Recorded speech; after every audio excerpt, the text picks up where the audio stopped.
Hello and welcome back to another video. In this problem, we're told for line H, the table above shows 3 values of x and their corresponding values of y.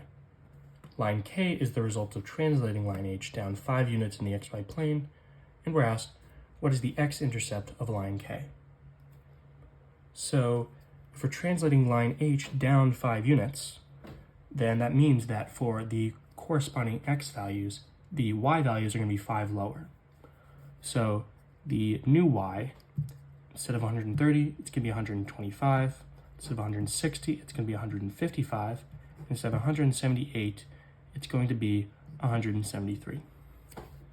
Now we have points in which we can make a equation of the line. We can use that to find the x-intercept. So let's choose 2 points. We have 18, 125, and 23, 155. You could pick any 2 of these points. First, we're going to want to get the slope.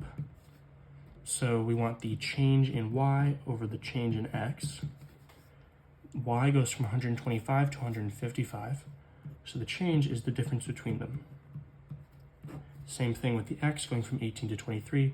The difference is 23 minus 18.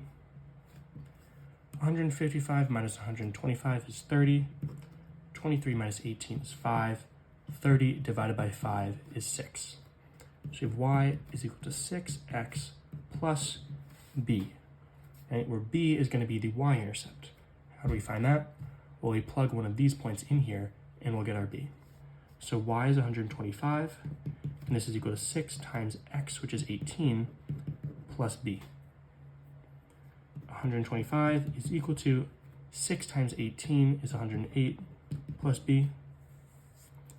Subtract 108 from both sides to solve for b. These cancel, and we get b is equal to 125 minus 108, which is 17. So this gives us y is equal to 6x plus 17. What is the x-intercept of this line? Well, the x-intercept is the value of x when y is 0. So if you plug in 0 for y, we get 0 is equal to 6x plus 17. Now all we have to do is solve for x. Subtract 17 from both sides, gives us negative 17 is equal to 6x, and then we just divide by 6. These cancel, and we get x is equal to negative 17 over 6. This corresponds with D, which means that that is our final answer.